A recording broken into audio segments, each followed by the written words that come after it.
여기서 이 질문을 던지고 싶어요. 여전히 기업을 보고 투자하고 있는가, 아니면 시장의 상승세를 보고 투자하고 있는가. 뭐 시장이 여기서 뭐 무너지면 산다 이런 개념도 아니고 어떻게 전개될지를 좀 지켜볼 필요가 있다 지금. 근데 아마 제가 오늘 제목처럼 현금도 일정 부분 가져가세요 하면 되게 싫어들 하실 것 같아요. 흥미롭지 않습니까? 미국과 한국의 금리차는 계속 좁혀지고 있어요. 그래도 원화가 약해요. 성장률 격차도 줄어들어도 약하고, 뭔가 지금 비정상적인 어떤 불안 요인이 있는데 여기서는 어떻게 우리가 행동을 할 거냐는 거죠. 뭐 시장을 불안하게 본다를 떠나서, 그래? 뭐가 뭔지 어중간할 때는 약간은 챙겨야 됩니다. 분명히 말씀드리는 거는, 투자에서가 가장 중요한 판단할 때는 현재 시장의 사고방식에 대한 이해를 하셔야 돼요. 현재 사고방식은 매우 격앙되어 있고 조급해져 있어요. 그거는 분명한 것 같습니다.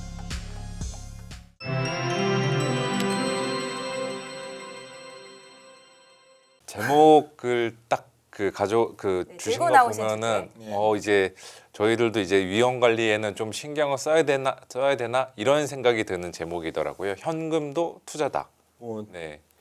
뭐 갑자기 쓴 건 아니고 이번 주 월요일부터 저도 네. 이제 콜 보내고 이런 것들이 있어서 이렇게 네네. 했던 건데, 이것이 말하고 싶은 게 무너진다, 숏을 치자, 사실 그거보다 지금 네. 최근에 제가 고민하는 거는 네. 방향에 대한 예측도 중요하지만 네. 투자 판단이 만들어지는 과정이 제가 좀 안 좋게 보는 겁니다. 그러니까 지금 많은 사람들이, 저도 이 업계에 오래 있었고, 네네. 그리고 시장이 언제 좀 균열이 오냐면, 사람들이 시장 자체를 바라보기보다는 시장의 분위기를 근거처럼 쓰고서 그렇죠. 이런 상황이 올 때가 있거든요. 그러니까 저는 현대차도 오늘 이렇게 좋게 보지만, 저도 항상 긍정적으로 말씀드렸던 종목이고, 반도체도 좋게 보지만, 그래서 시장의 성격이 좀 그런 것이 좋아지는 정도에 반응하는 것보다는 훨씬 격하게 반응하고 있고, 또 일부 로봇에 대한 폄하하는 건 아니지만, 일부 로봇주는 나오는 숫자에 비해서 시총 규모가 1조가 넘어간다는 거는, 그렇죠. PR이 계산이 안 되는 수준의 로봇주들이 있는데 주가 올라가는 건 엄청나죠. 물론 지금 개인들의 자금이 계속 증권사에 들어오고 있고, 아마도 흥분된 상태로 상당히 공격적으로 하고 있을 거예요. 그러니까 저는 그래서 여기서 이 질문을 던지고 싶어요. 여전히 기업을 보고 투자하고 있는가, 아니면 시장의 상승세를 보고 투자하고 있는가. 네. 저는 후자가 강해지는 국면에서는 현금도 일정 부분 가져가는, 현금이 제가 권고하는 거는 한 30에서 40% 정도는 현금을 확보하라. 그러면 좀 많은 편. 개인 투자자일 때. 네, 그렇죠. 네. 기관이 아니잖아요. 그쵸. 개인의 장점은 기관과 다르죠. 그렇죠. 기관은 그렇게 유동적으로 할 수 움직일 수 없죠. 있는. 네. 그렇다면 좀 그 정도를 갖고서 시장이 여기서 무너지면 산다 이런 개념도 아니고 어떻게 전개될지를 좀 지켜볼 필요가 있다 지금. 시장에 계속 말씀드리지만 어떤 악재라기보다는 기본적으로 저는 사람들이 지나치게 분위기를 근거처럼 쓰고 있다. 그렇죠. 이번 저도 체감상 느끼는 건데 이제 지난주까지만 하더라도 그래도 어느 정도 건전한 분위기가 있었던 것 같아요. 이번 주부터는 코스피 5천이 눈앞에 오니까 일단은 대부분 모든 사람들이 5천은 기정사실 해놓고 그 이상으로 얼마나 갈 수 있을지, 거기에 이제 숫자뿐만이 아니라 말씀하신 대로 분위기나 이런 것들을 좀 반영하는 경향이 짙어지고 있는 것 같더라고요. 제가 오늘 예를 들면 네. 두 가지 뉴스가 있었죠. 네. 하나는 매우 펀더멘털하게 좋은 뉴스였어요. 네. 예를 들어서 스판데스 가격이 반등을 했고, 네네네. 중국 업체가 문제가 됐기 때문에 효성TNC 같은 회사가 많이 오른 거는 그런 건 있었지만, 또 하루에 그렇게 한 2, 3일 사이에 그 정도 움직인 거는 좀 이게 뭐지 하는 생각이 들 정도였어요. 동시에 또 우리 아픈 얘기지만 죄송스럽지만 알테오젠 얘기가 나왔는데, 사실 그 내용이 더 충격적이었던 건 머크와의 계약이 이미 지난 11월에 이미 다 기표가 돼 있었다는 거죠. 그렇죠. 2%로. 네. 근데 시장에 아무도 그걸 확인하지 않았다는 거예요. 근데 이게 되게 신기한 게 그거를 일부러 놓친 걸까요? 아니면 그냥 아니, 신경 아예 안 썼던 그러니까 건가요? 일부러 놓쳤다는 것보다 더 중요한 건 어느 누구도 확인 안 했다는 거죠. 네, 그러니까 요즘 와서야 어느 모증권사에서 확인해서 나온 거잖아요. 네. 저야 알테오젠 주주가 아니었기 때문에 그랬다 치겠어요. 수많은 그 알테오젠 투자자들은 어느 누구도 그걸 확인 안 했었던 거 아닙니까?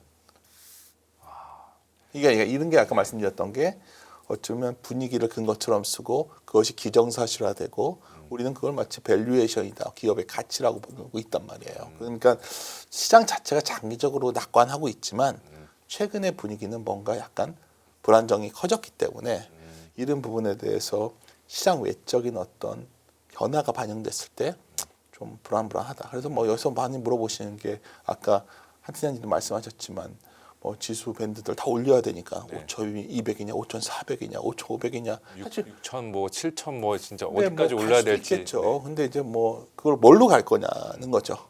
예를 들어서 오늘 두 가지의 이벤트로 갔다면 긍정적일 것 같아요. 예를 들어서 상법 개정안이 더 가속화돼서 네. 소위 거버넌스 개혁이 가팔라진다면 네. 그게 하나가 있을 거고 무엇보다 삼성전자로 확인된 그런 기업이 개선 속도가 네. 뭐 지금도 좋지만 더 추가적인 뭔가 보인다면 우리가 현재도 싸지만 그러면 뭔가 새로운 가속도가 생겨서 주가가 이렇게 빠르게 올라갈 수 있을 텐데 사실 우리는 그 부분을 상당히 인지하고 있는 상태인데 네. 주가는 어떤 내러티브성 종목으로 그냥 급격하게 돌고 있는 상황. 그게 뭐 로봇이 해당이 되는 걸로 네. 보시는 거죠. 특히 그게 말씀- 커져요. 그러니까 뭐 그것도 있고 또 하나는 어찌됐든 간에 오늘 또 봤더니 그 국회 못 올라갔더라고요. 자사주 그게. 아 예. 뭐 그런 것도 하나하나가 그렇게 막 마음이 편하지는 않다. 그리고 저도 뭐 이 표현하면 좀 웃을지 모르지만 요즘 보면 다 뭐 윤센 최고예요 막 이런 반응 투성이에요. 그러니까 뭐 지금까지 끌고 오자고 했으니까. 네네. 근데 아마 제가 오늘 제목처럼 현금도 일정 부분 가져가세요 하면 되게 싫어들 하실 것 같아요. 왜 갑자기 뭐 좋다고 하다가 왜 이렇게 현금 들고 가라고 좋게 하나? 봐요. 예, 이렇게 좋게 보지만 강세장에서도 어떤 변동성 구간이 있고 맞습니다. 강세장에서도 그렇지만 그 강세장의 변동성 구간에서 다치는 사람도 꽤 많은 거고 또 어떤 다른 기회가 연출할 수도 있고 저는 제 생각을 그냥 솔직히 말씀드린 편인데 지금은 약간 너무 속도 낼 필요는 없다 이렇게 생각을 하고 있습니다. 이번 주 뭐 시장 그래도 나름 선방을 했는데 장중에 그 주가들의 손바뀜이나 그 주식들의 손바뀜이나 움직임들이 상당히 좀 그 체감상으로는 난이도가 되게 높게 느껴지더라고요. 그러니까 그런 앞으로도 찾아올 그런 상황에 대비해서 현금을 일정 비중 가져가 놓고 그 현금으로 대응하자. 저희 뭐 이렇게 좀 해석하면 될까요? 그렇죠. 그러니까 현금을 일정 부분 현금도 투자라는 거죠. 우리가 현금을 굳이 좀 갖고 지금까지는 어쩌면 주식을 거의 다 채워가고 뭐 레버리지까지 쓰는 상황이었다면 지금은 어떤 순간적인 오늘 같은 경우에도 순간적인 변동성에 굉장히 당황할 수 있는 거거든요. 그렇죠. 그래서 그런 부분을 좀 말씀드리는 거고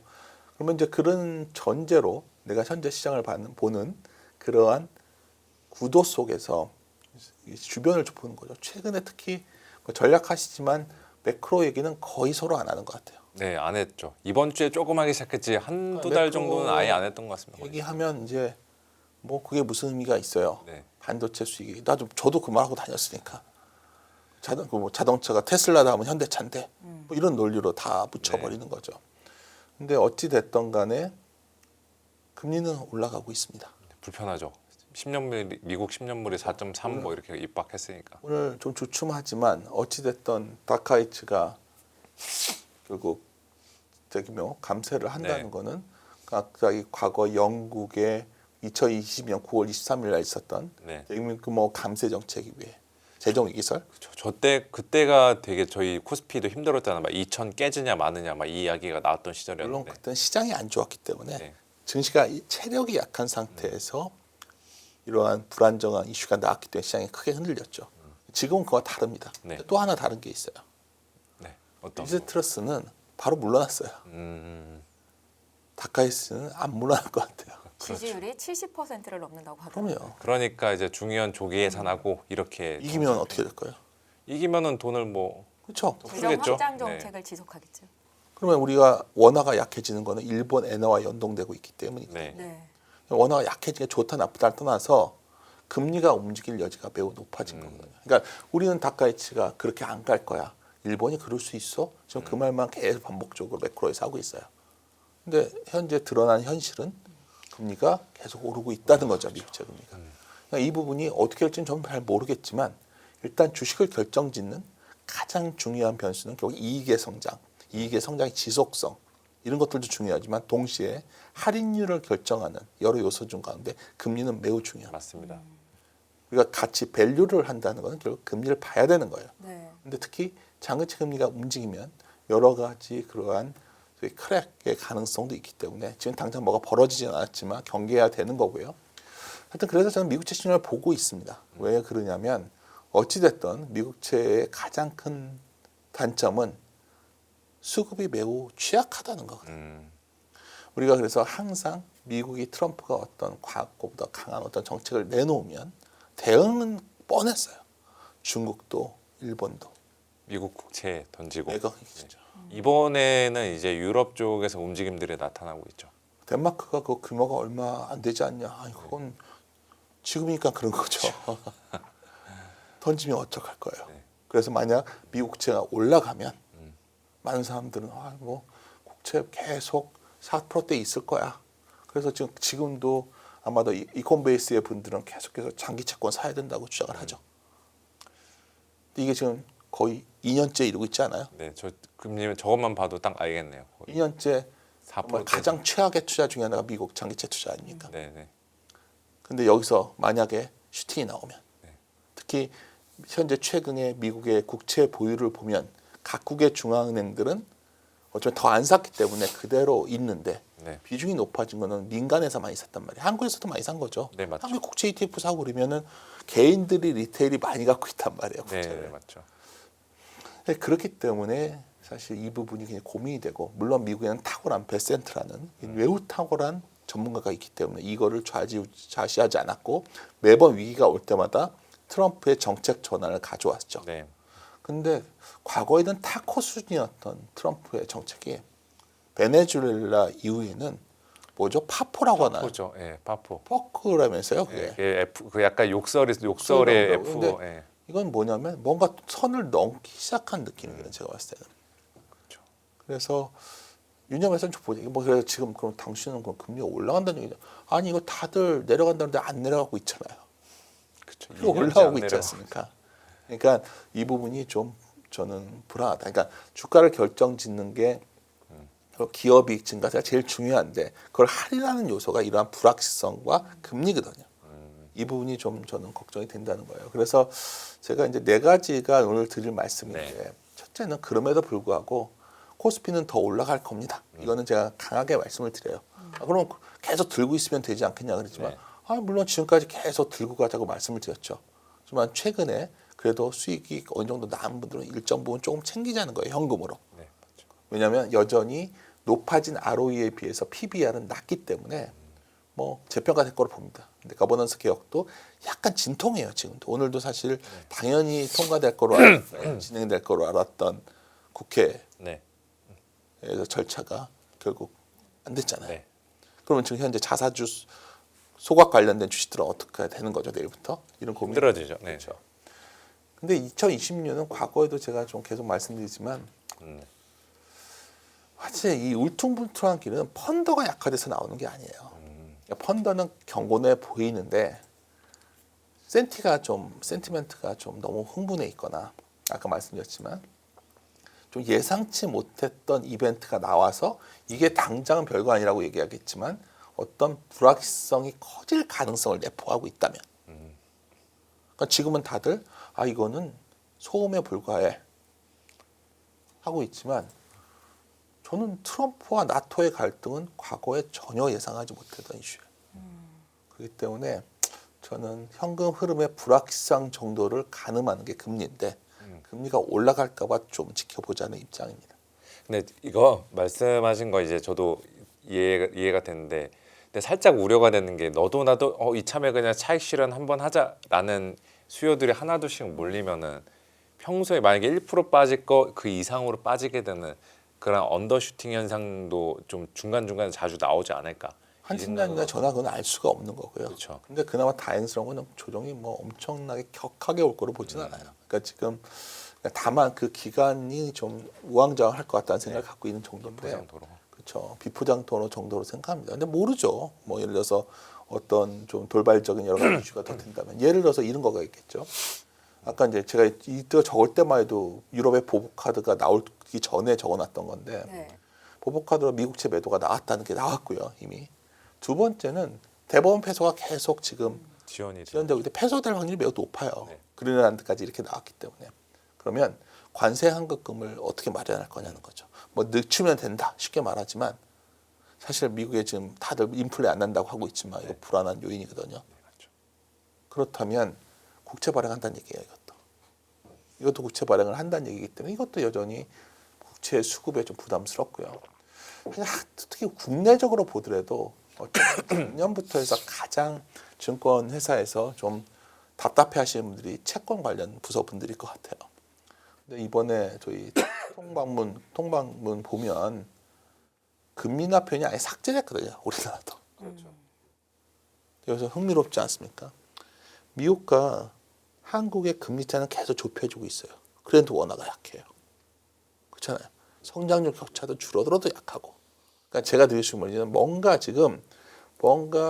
약간 비정상적인 어떤 균열의 조짐들이 곳곳에서 나타나고 있다. 이렇게 보이는 거죠. 그래서 저는 이제 드리고 싶은 요지 그러한 좀 불안 요인이 있는데 여기서는 어떻게 우리가 행동을 할 거냐는 거죠. 그래도 믿어야 될 건 남은 건 하나예요. 바로 이익이라는 겁니다. 다른 거를 그러니까 저는 이 생각은 해요. 그나마 그래도 시장이 유동성이 들어와서 최근에 이제 한전이 확 올라갈 때도 그래도 가장 유틸리티에서 숫자가 좋아지는 거에 내러티브가 결합은 됐지만 또 근거가 있고 또 뭐 산업재 내에서도 나름 그렇게 좀 실적이 바탕되는 종목들 중심으로 좀 움직이고 있는 것 같고 자동차도 뭐 어쨌든 나쁘진 않았고요. 특히 근데 여기서 다른 걸 어떤 걸 비교해도 결국 숫자의 중심이 되는 건 반도체거든요. 그러니까 지금 상황에서 이런 고민인 거죠.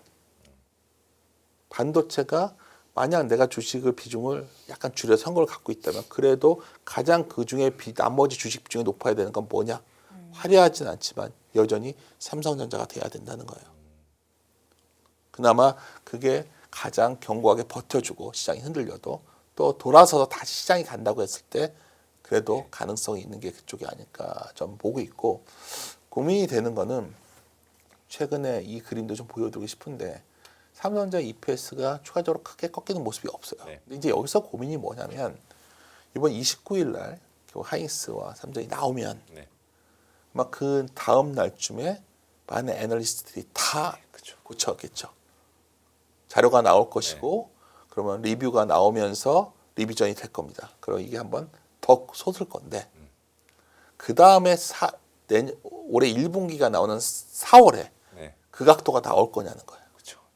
저도 정확히 그 고민하고 있습니다. 네, 그러니까 이거는 계산을 해본 사람들 입장에서는 야, 이 각도인데 이 각도가 이렇게 되기는 이 증분의 속도를 보면 안 나온단 말이에요. 네. 그러면 어쩌면 이 속도의 정점이 4분기 나오면서 올해 거, 그러니까 우리 12개월의 이익을 다 계산에 넣어야 되니까 아마도 내년 1분기까지 숫자를 다 때려 넣는 소위 리비전이 나올 거고 그러면 대략 내가 생각한 숫자가 있는데 말했다가 또 나중에 또 욕먹을까 봐 했지만 대략 그 정도 레벨까지 올라올 것 같아요. 그러면 그 다음에 2, 3, 4월에 나올 때까지가 상당히 공백이 될 확률이 높거든요. 이게 사실 또 고민이 돼요. 이게 핵심 주식이지만. 그러면 그 기간 동안 나오면서 이 두 가지 선택지가 있죠. 아, 그러면 29일 이후에 전자가 더 위로 슈팅이 나올 거야. 뭐 이렇게 생각할 수도 있겠지만 저는 그냥 그래? 여기서부터는 좀 이것도 약간 줄여놔야겠구나. 제가 전자를 이런 말을 한 적이 없어요, 사실. 그래서 오면 전자를 왜 그러십니까? 뭐 내년까지 좋습니다. 내년이 어쩌면 약간 속도가 떨어지니까 올해 한 중반까지는 가져가셔야 된다 의견이었는데 너무 빨리 이게 반영되고 있어요. 주가가 너무 빨리 올라서 그렇게 아니 컨센서스가 컨센서스요. 이게 최근에 경쟁적으로 빠르게 올리고 있기 때문에 좋음에도 불구하고 좀 고민이 되고 있고요. 제가 그랬을 때 이제 많이들 강조드리는 그림이에요. 주식이 이제 이론적으로는 저도 그래요. 어디 강의하고 이럴 때는 주가가 이제 이럴 때 팔지 말고 EPS가 올라올 때 버티다 이게 꺾일 때 여기서 팔아야 된다 이론적으로 말하는데 사실 이 각도를 막판을 좀 약간 추론할 수가 있거든요. 대각 여기서 어느 정도일까? 그러니까 이 그림의 시작점은 이 그림이거든요. 여기서 이게 어느 정도까지를 순익을 볼 것이냐. 여기에 대한 질문들을 하기 시작했어요. 그렇기 때문에 제가 이제 아까 다소 현금에 대한 가능성을 말씀드린 거는 뭐 시장을 불안하게 본다를 떠나서 그래 뭐가 뭔지 어중간할 때는 약간은 챙겨야 됩니다. 그래야 어쩌면 내 생각대로 되면 안 되면 가져간 걸로 좋은 거고 내 생각대로 돼서 시장이 좀 변동성이 커지면 그땐 또 밑에서 사면 되는 거고. 그 정도가 제 생각입니다. 근데 이제 뭐 여기서 이제 고민이 이거죠. 뭐 그래 당신 말 일리 있지만 또 IT 애널들은 많은 곳에서 교체 사이클이 돌아온 거 아니냐. 뭐 이렇게 보면 잘 감이 안 오시겠지만 여기 돌았을 때 보면 주가예요, 저게. EPS 이익이요. EPS. 그러니까 베스트바이나 애플이 이익은 이때 대규모로 이제 교체 수요가 발생하니까 시작됐거든요. 교체 수요가. 여기서 이제 여러 가지 논란이 벌어지겠죠. 막상 교체를 하려고 했더니 그러면 개인들이 돈이 많아야 되는 것도 있지만 이랬을 때 이제 애플 아이폰이 많이 비싸질 거 아니에요.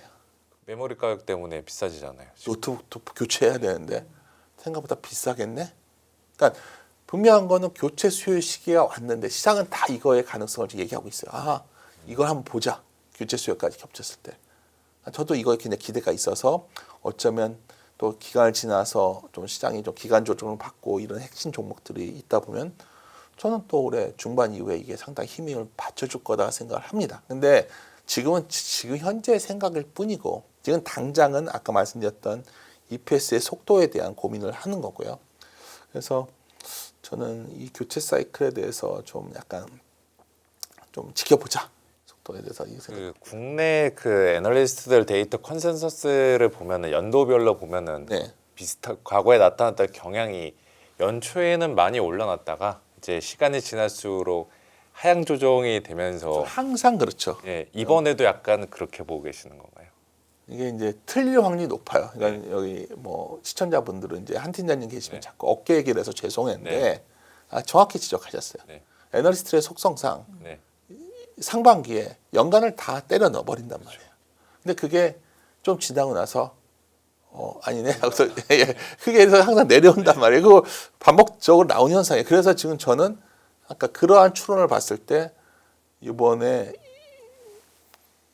실적 20% 스콜 끝나고 연간을 다 때려 넣을 것 같다는 거예요. 그러니까 원래는 이게 서서히 올라왔으면 이 수가 1분기까지 시작까지 보는 게 기본적인 생각이었는데 대략 제가 어제 모든 기업의 우리가 컨센서스 말고 네. 그러니까 우리가 국내 FN 가이드 컨센서스는 국내 기업만 갖고 왔지만 블룸버그는 해외 기업 가이드 넣어서 하잖아요. 해외 게 생각보다 많이 올라와 있더라고요. 외국계 애널리스트들도 그렇게 다들 빨리 올려놓은 거죠. 빨리 올리는 거예요. 그러니까 그만큼 좋아서 더 크게 올라갈 가능성도 있고 제가 모르겠어요. 근데 아까 방금 전에 한 팀장님께서 저에게 꼭 집어서 말씀해 주셨기 때문에 그러한 경향성을 봤을 때 이번에는 좀 그런 해가 되지 않겠는가 하는 생각이 좀 들어서 결론적으로 말씀드리면 네. 그럼에도 불구하고 맨 처음 말씀드린 게 현금을 뭐 20-30%, 뭐 많게는 40%까지 얘기를 했지만 현금을 뺀 나머지 주식이 100이라고 본다면 여전히 그거의 반은 반도체여야 된다는 거예요. 그거의 50%는. 하지만 여기서 뭐 그렇다면 다른 것들은 왜 그러면 이렇게 강하게 얘기를 안 하냐 한다면 제가 그림을 안 가져왔네요. 제가 빼먹고 왔는데 네. 여기 있네요. 아예 안 가져왔다. 또 정신없이 오느라고 오늘. 네네. 예를 들어서 전자를 빼면 제외한 PER을 보면 많은 분들이 그 언급을 하기 시작했는데 네. 거의 13배 후반이더라고요. 13.8배 뭐 이 정도 나오던데요. 그러면은 제 기억으로는 우리나라 밸류에이션 거의 고점인데요. 이게 그러니까 전자 하이스를 딱 두 개를 빼는 순간 갑자기 코스피의 PER이 확 올라가 버려요. 여기서 질문을 던지는 거죠. 그러니까 많은 분들은 전자 하이스가 멈추고 종목이 확산될 거라고 주장을 하는데 현재 시장이 버텨주는 이유는 결국 기업이익이 단단해서다라고 봤을 때 그 단단함은 두 종목이에요. 근데 이 두 종목이 가만히 있는 상태에서 나머지로 돌기에는 이익이 너무 약한 거예요. 그래서 아까 처음에 말씀드렸지만 그 약한 상태에서 나머지로 돌아야 되니까 계속 내러티브로 돌고 있는 거예요. 그러면 시장의 어떤 질적인 측면에서 단단하게 올라가는 느낌을 못 받고 굉장히 엎치락뒤치락하는 힘이 나오고 있는 건데 그렇다면 그래도 뭐 맨날 똑같이 뭐 윤지호 당신은 와서 그러면 주구장창 그런 반도체만 해야 된다 얘기하는 건 하실 수 있는데 또 다른 기대 요인이 뭐냐면 그나마 좀 달러가 지금 최근에 어찌됐든 달러가도 약하고 미국채도 약하고 미국 증시도 약하잖아요. 이게 전형적으로 리플레이션식의 특징이거든요. 리프레이션이요? 인플레까지는 아니고 뭔가 좀 그런 물가들이 움직이는 물가가 올라오고 있는 그런 그쵸. 그러니까 디플레이션을 벗어나서 인플레까지 가지 않는 그 정도의 그렇죠. 단계인가요? 뭐 그거 갖다 여러 가지로 정의를 할 수가 있는데 보통 리플레이션을 할 때는 보통 상품 가격 같은 거 얘기할 때 많이 쓰는 용어예요. 그래서 또 하나의 약간 좀 대안이 될 수 있는 거는 만약 그러한 국면이라면 지금이 최근에 은이라던가 막 이런 거에 상승세가 좀 설명이 되는 거고 이 전반적으로 약간 산업 금속 쪽도 그렇고 이런 쪽이 돌면서 경기에 대한 얘기가 나오는 건가? 뭐 이러한 질문들도 던지기 시작하는 거죠. 그래서 오늘 아까 서두에 말씀을 드렸지만 많은 사람들이 여태까지 물가가 잡혀 있는 이유 중에 하나는 중국이 디플레를 수출하기 때문에 물가가 크게 못 올라오는 거잖아요. 중국이 디플레를 갖다가 잡기 위해서 했던 가장 핵심적인 정책이 구조조정이거든요. 공장을 셧다운 시키고 있단 말이에요. 그 셧다운 되면서 나오는 부가이익을 갖는 기업들이 또 하나의 기회가 되고 있는 건가? 오늘 예를 들어서 요새 한 며칠간 굉장히 많은 어쩌면 주식 쪽 사이드에서 많이 하던 종목이 효성 TNC였거든요. 그건 스판덱스라는 게 왜 올라섰냐? 네. 그건 중국 업체가 셧다운됐기 때문이에요. 그렇다면 이러한 분위기가 좀 확산되는 건가? 그럼 또 하나 여기서 아이디어가 나올 수 있는 거는 결국 4분기에 뭔가를 떨어내거나 뭔가 뭐 LG전자도 그런 흐름이 좀 있었고 뭐 사실 그런 걸로 막 어거지로 돌리는 느낌이에요. 저는 그냥 그것도 아이디어를 찾는 과정에 나온 건데 중요한 건 만약 이렇게 된다면 이거는 왜 그러냐면 아까 말씀드렸죠. 일본도 모든 나라가 각자 도생으로 가다 보니까 재정을 확장적으로 가져가다 보니까 네. 이러한 흐름이 좀 나와서 저는 뭐 시장이 만약 추가가 된다면 여전히 좋은 수출주 중에서 뭐 반도체라던가 자동차라던가 뭐 전력 인프라 이런 것들도 있지만 좀 의외로 이 소재 이런 쪽에서의 기초 소재 쪽. 그쵸 이쪽을 좀 뒤져봐야겠다 생각이 요즘 들어서 커머티 애널들 자료를 좀 보고 있는 중인데 굉장히 거기도 차별화가 심하더라고요. 맞죠. 뭐 예를 들어 유가 같은 경우에는 당연히 거의 전사들 한 상황이고 네. 예를 들어서 베네수엘라까지 저렇게 해서 유가를 잡으려고 하고 있다면 네. 그쪽은 별 움직임이 없는 것 같고 하지만 농산물도 좀 답이 없는 네. 것 같고 왜냐하면 미국 입장에서는 자국의 인플레를 잡아야 되기 때문에 식료품 가격 같은 걸 잡고 싶거든요. 그래서 네. 관세도 안 매겨요. 그래도 실효 관세도 안 매기고 있어요. 그러니까 그런 측면에서 보면 지금 산업금속이나 좀 이런 쪽으로 불입 가격 같은 거 그렇죠. 말씀하시는 그리고 거죠. 그러다 보면 저도 선호하지는 않지만 예를 들어서 뭐 그러한 소위 리튬 같은 것까지 가격까지 얘기가 나오는 것 같아요. 그래서 근데 뭐 2차 전지 쪽이 워낙 전 여전히 산업 전망이 안 좋기 때문에 그렇지만 소재 측면에서는 뭔가 변화들이 조금씩 나오고 있어요. 근데 이것이 주류가 될 수는 없지만 네. 시장에서 알파를 찾고자 하는 여러 자금들이 이러한 고민까지 가는 거죠 지금. 그래서 뭐 그런 측면에서 봤을 때 느끼셨겠지만 시장이 심플하지가 않아요 지금. 전에 제가 왔을 때 여기서 별 얘기 안 해요. 반도체가 너무 좋거든요. 네. 올라간다, 지속한다. 올라갑니다. 예. 반도체가 상단을 뚫을 겁니다 하는 얘기만 하고 네. 다녔어요. 근데 이번에 상단을 뚫은 게 반도체인 것처럼 보이기도 하지만 사실은 굉장히 주변부에서 주변부가 많이 한때 올라줬기 때문이라고 보시는 그러면 그쵸. 그러니까 네. 그게 어쩌면 약간 분산되는 모습이 벌써 나와버렸기 때문에 결국 이러한 저도 종목을 다른 식으로도 우리가 아이디어를 좀 찾아봐야 되는 노력들이 막 나오고 있고 예를 들어서 현대차 같은 경우도 좋은 회사는 분명한데 네. 저도 선호했고 어쩌면 반도체 수익률 게임에 동참하지 못했던 기관이나 아니면 숏을 쳤던 사람들이나 또 개인들도 막 달라붙는 거죠. 그러니까 자동차 내러티브 쪽으로 달라붙고. 근데 내용을 보면 테슬라 다음은 현대차야 논리거든요. 그 외에는 숫자를 보고 있으면 자동차 업체로서는 많이 온 거 아닌가요? 그래서 아까 말씀드렸지만 이런 상황이라면 뭔가 무리수가 많이 보인다. 그래서 아까 맨 처음 제목을 그래 현대차도 조금 줄이고 삼성전자도 좀 줄이고 그래서 현금들을 만들어 놓는 게 낫겠다. 그러면 그렇게 줄인 현금 40%를 언제쯤 다시 매수로 바꿀 수 있는 거예요? 모르죠, 그거는. 기다려야 되는 거예요? 제가 언제까지 그런 걸 알 수는 없는 거죠. 이렇게 하는 게 무책임하게 말씀을 드린 게 아니라 네. 어느 정도 성과를 내놓고 또 기회가 올 수도 있는 거고 또 다른 어떤 소위 뭔가 변화의 가능성이 생긴다면 그런 쪽으로 상당히 돈을 내요. 만약 예를 들면 이런 변화가 좀 있을 수 있을 것 같아요. 좀 기대하는 부분은 네. 오늘 예를 들어서 한국 증시가 더 올라가려면 오늘 대통령님의 어떤 기자회견에서도 봤지만 결국 그 논리 아니에요. 한국이 많이 오른 것 같지만 싸다. 싸다. 뭐로 봤어요? 무슨 지표로 본 거죠? PBR로 본 거예요. 네. PBR로 싸다고 한 거예요, 제가. 근데 한국의 배당 성향이에요. 많이 좋아진 것 같지만 저 밑에 있어요, 아직.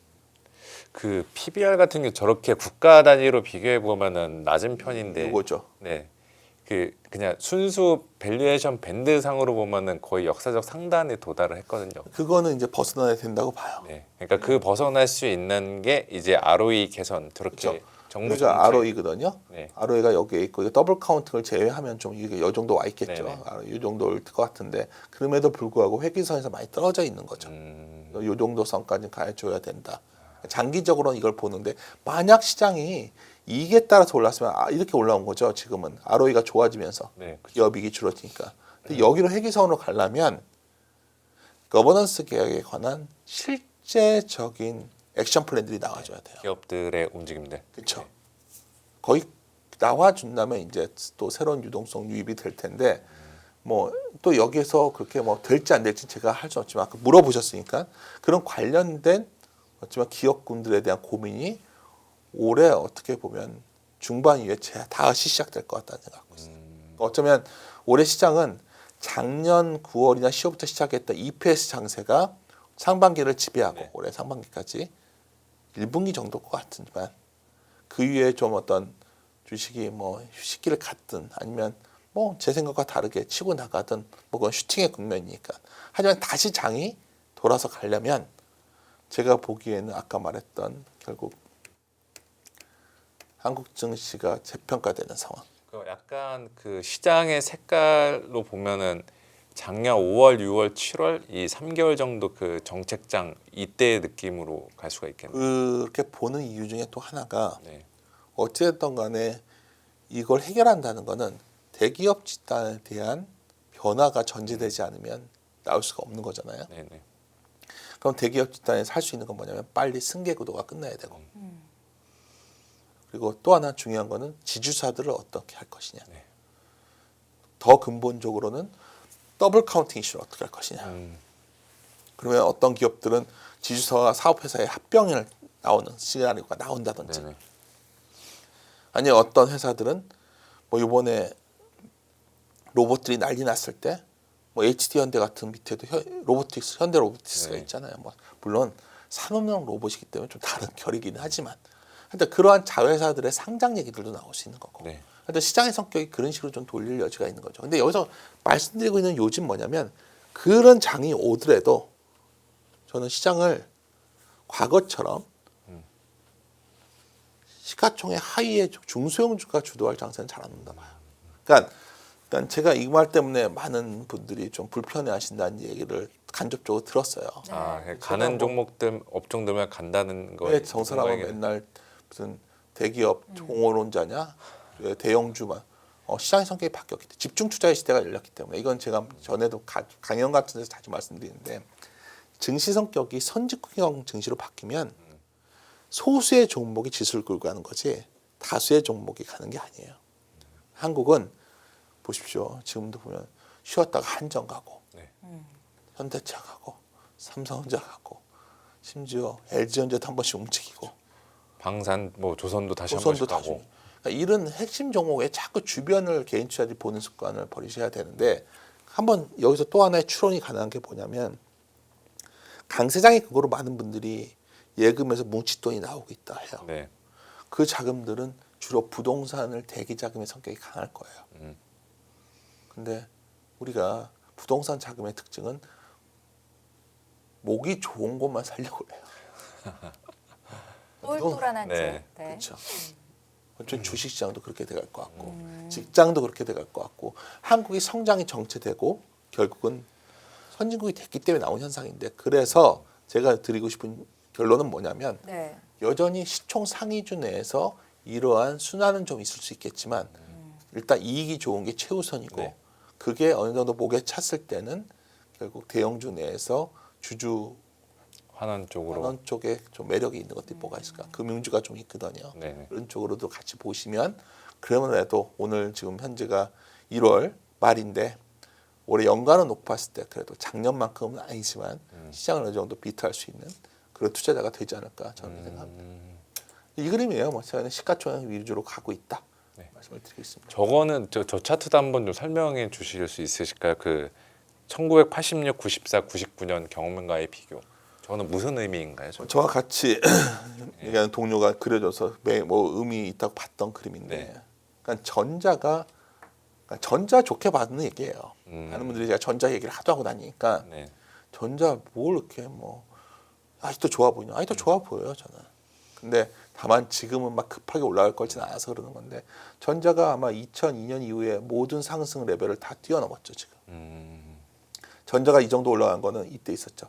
84년도부터 빅랠리 나올 때. 그 삼저 호황 당시 때죠. 네. 그러니까 이 당시에도 어마어마한 한국 증시가 한 2, 3년 강세장일 때의 특징이에요. 네네. 전자가 움직일 때는. 또 언제가 있었냐면 요때. IF 전에. 우리나라 예, 경제 호황. 자체가 호황이었던 그 시절. 그때도 전자가 난리가 났었죠. 요때. 코스닥 버블 나올 때도 전자가 어마어마하게 올라갔었어요. 그러니까 이 세 번의 특징이 뭐냐면 매우 강한 강세장일 때는 전자 같은 종목이 주도하는 겁니다. 한국은. 왜냐하면 당연하죠. 시가총액도 크고 그렇죠. 한국에서 가장 성장주의적 성격이 강한 거니까. 그래서 저는 이번 장이 이어진다 봐요. 그러니까 제가 이제 많은 분들이 뭐 버블이 언제 터지냐를 물어보시는데 결국 버블이 터질 때 전자를 들고 있는 사람은 덜 터질 거예요. 근데 전자 밑단의 종목으로 자꾸 도망가 버릇하던 사람들은 네. 결국 더 힘들어질 것이고 상승장도 누리지 못했는데 더 그렇죠. 힘들 가능성이 있겠네요. 그래서 삼성전자랑 SK 하이닉스 이 주식에 대해서 부담이나 약간 선호하지 않는 투자자들은 소재 장비 부품 소부장 쪽들로 많이 승부를 보려고 하는 움직임들이 요즘에 나타나고 있더라고요. 그거는 개인적으로 추천하지 않으시는 거죠. 그러니까 그게 이제 물론 펀더멘탈하게 보면 증설이 없을 거야 뭐 이런 논리도 있지만 그래도 증설하겠죠. 네. 근데 이제 시장의 성격이 계속 말씀드리지만 과거처럼 어쩌면 기존의 투자자들만의 시장으로는 더 많이 못 갈 거로 봐요 저는 새로운 자금들이 가서 주식시장에 들어오고 있는데 이 자금들은 굉장히 선별된 주식만 살 주식 자금들이라 생각합니다. 네. 주식시장에 원래 있던 자금들이 아니었다고 저는 생각을 해요. 그래서 그런 자금들이 그러한 종목을 선택하지 않을 거로 보고 있고요. 그래서 저는 항상 제가 많이 보는 거는 시총 상위주 내에서의 어닝 리비전을 네. 변한 거 크게 놀라울 정도로 그 상위주들 중에서 어닝 리비전이 요만큼만 변화가 있어서 주가는 바로 움직이고 있습니다. 지금. 근데 중소형주도 좋죠. 그리고 바이오도 특히 제가 오늘 들었는데 제가 바이오에 대해서 그렇게 긍정적으로 말씀을 안 드렸더니 되게 저 욕 많이 했다고 하더라고요. 근데 바이오가 싫다가 아니라 이런 거예요. 글로벌 투자자나 이런 시각에서 봤을 때 이제 한국이 선진국 지수화되고 있잖아요. 올해 관찰 대상국 아마 TFT 정도 구성될 거고 내년 정도면 되면 아마 워칭 리스트에 들어갈 것 같은데 선진국 증시가 된다는 거는 한국 전체를 사러 들어오는 자금보다 네. 한국의 특정 기업을 사러 오는 기업이 많을 거예요. 제가 아까 더냈지만 우리가 이 시점에서도 지금은 시선은 현진국적 증시에 투자에 가야 되는 이유는 질문은 이거예요. 우리가 기업을 보고 투자하고 있는가? 아니면 시장의 강세 약세를 보고 투자하고 있는가 물어봐야 돼요. 후자가 강해질 때는 과거 이머징 때의 특징이에요. 네. 지금은 반도체는 한국이 글로벌하게 경쟁력을 갖고 있으니까 계속 보아야 되는 거고 조선도 그런 거고 네. 뭐 변압기도 그런 거고 근데 한국의 음식료 업종을 굳이 볼 필요가 없는 거죠. 예를 들어서 네. 네. 한국이 굳이 한국에 살 바에는 해외에서 하게 된 거죠. K자가 들어가서 정말 경쟁력 있는 것들. 예를 들어서 엔터에서도 가장 경쟁력 있는 게 뭘지, 뭐 음식료에서도 뭐 불닭볶음면이 있듯이 뭐 화장품도 그렇고 그러한 것들은 철저하게 글로벌 시각에서 봐야지. 그러면 선진국 지수에 편입된다는 건 한국 지수 인덱스를 산다는 게 아니라 개별 업종을 산다는 의미로 받아들여야 되는 거예요? 자금의 유출비로 보면 네. 이머징에서 선진국 바뀐다고 돈이 엄청 더 들어오는 게 아니에요. 자금의 성격이 훨씬 더 기업화된 자금이 강해진다는 얘기예요. 그러니까 우리나라 기업들 경제를 인정해주고 하나하나의 주체를 바라보는 자금들이 들어오고 그러한 시대가 다가왔기 때문에 현재 만약 작년부터 시작해서 가장 시장에서 어쩌면 낙오되는 투자자들의 특징이 뭐냐면 과거의 잣대로 그냥 어쩌면 우리나라에서의 종목들 순환만 생각하시는 분들은 쫓아갈 수가 없는 장이에요. 그러니까 뭐 많이 빠졌고 이제 소외됐으니까 이제 담아보자 했는데 계속 소외가 되고 반도체가 됐어요. 그럼 반도체 주변에 뭐 이게 뭐 어쩌고 소부자 뭐 그런 논리. 뭐 자꾸 주변을 돌면 네. 이 시장의 어떤 본궤를 전부 치시는 거예요. 이런 흐름은 안 바뀔 거라는 거예요. 그런 시각에서 본다면 아까 제가 시크릿칼 말씀드린 거는 한국의 시크릿칼과 또 중국과 많이 연동이 되어 있잖아요. 네. 글로벌하게 중국의 시크릿칼이 매우 큰데 중국이 디플에 수출하면서 거의 어쩌면 맛이 가 있는 산업들이 있잖아요. 네, 맞죠. 정부 주도로 그런 게 구조적이 자꾸 나오니까 한국이 그 반사적 이익을 얻는 업종들로 좀 나오는 것 같고 그러한 측면에서 볼 기업들이 제한적인 거예요.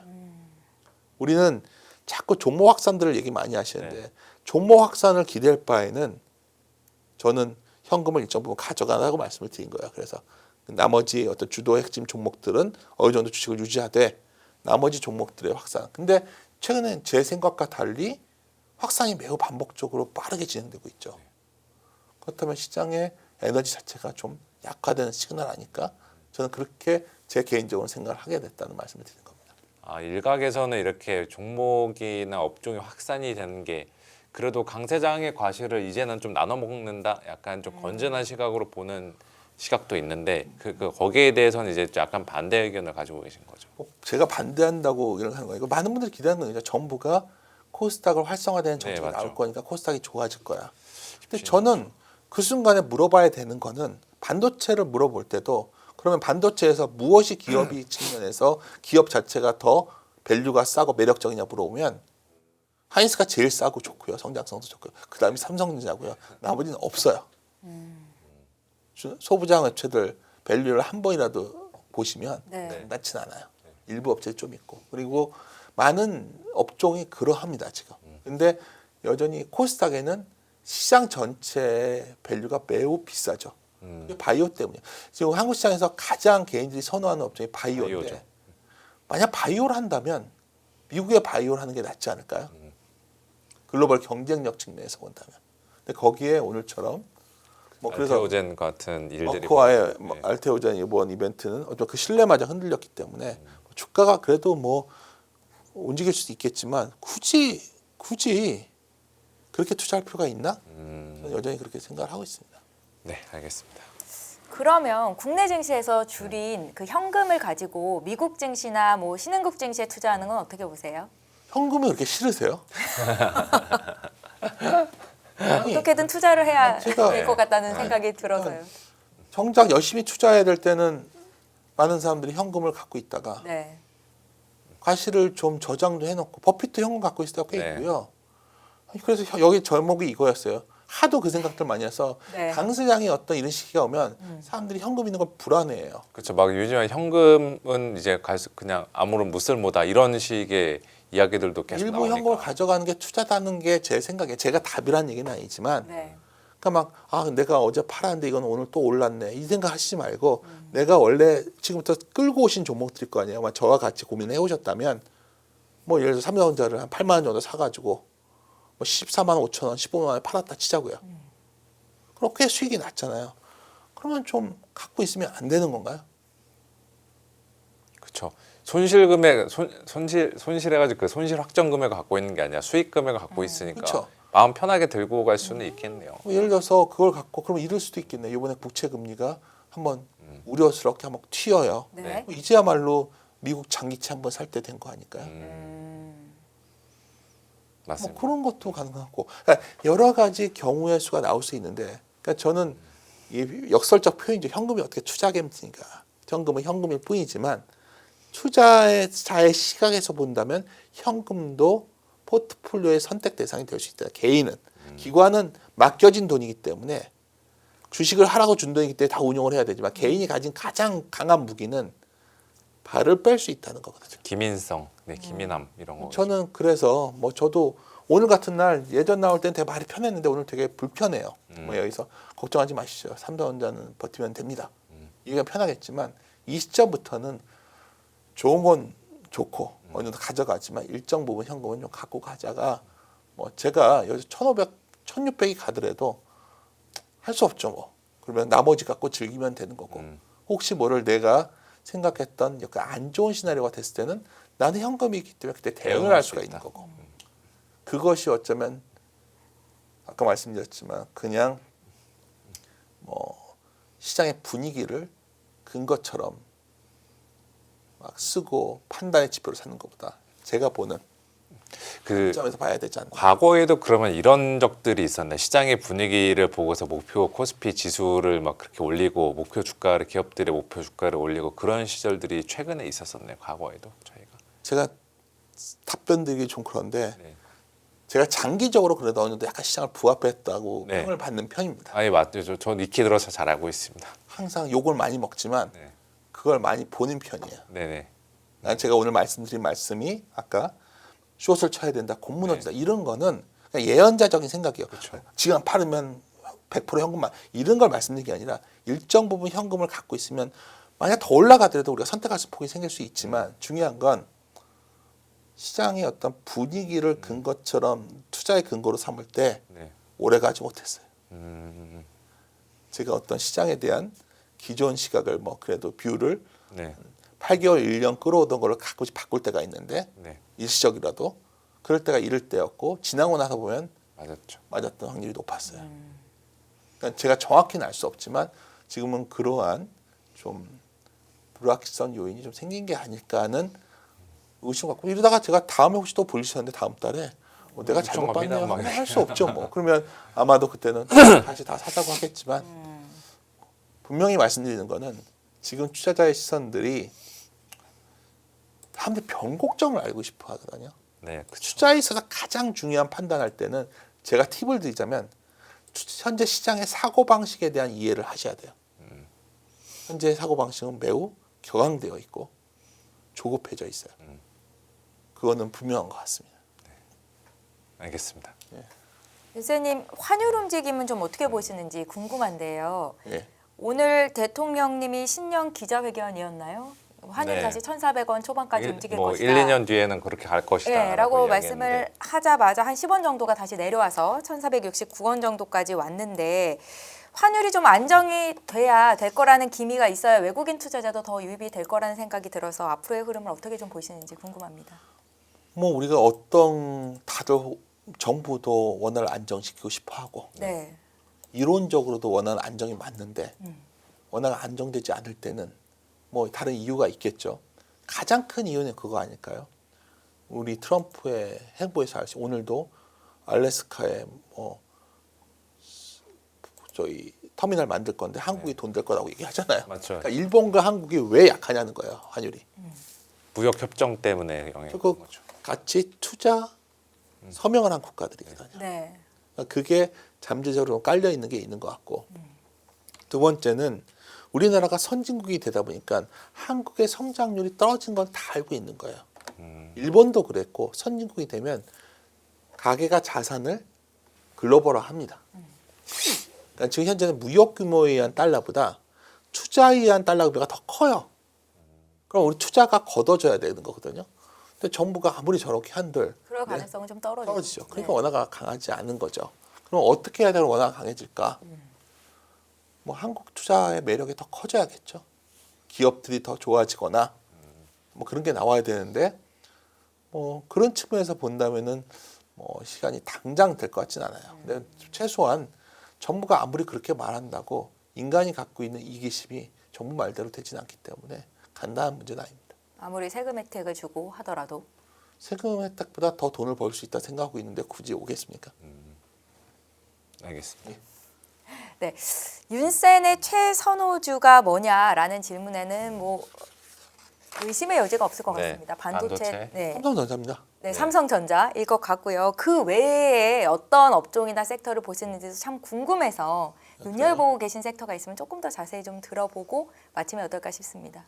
시간이 더 있어서 그러지 같기도 한데 네, 네. 종목을 말을 한다면 뭐 다들 아시는 종목들이겠죠. 네. 그러니까 예를 들어서 올해 숫자가 좋아지는데 아직 그 좀 주가 상승폭이 제 기준에 못 미치는 거면 네. 대표적인 게 이제 BTS가 나오는 하이브도 있는 거고. 네. 그 물론 오늘 약간 실망스러운 뉴스가 나와서 주가가 좀 흔들릴 여지가 생겼지만 네.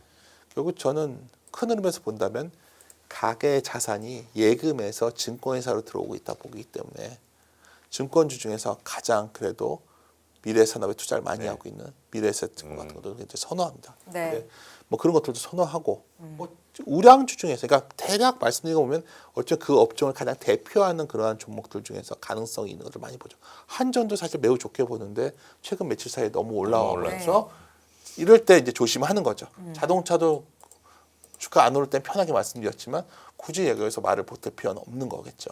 한 달 동안에 80% 오르고 그래서 계속 말씀드리는 게 일정 부분 현금을 가져가시라 말씀을 드리는 거예요. 그런 말할 종목들, 내가 좋아하는 종목들은 슈팅적인 모습들이 좀 많이 나왔기 때문에 네.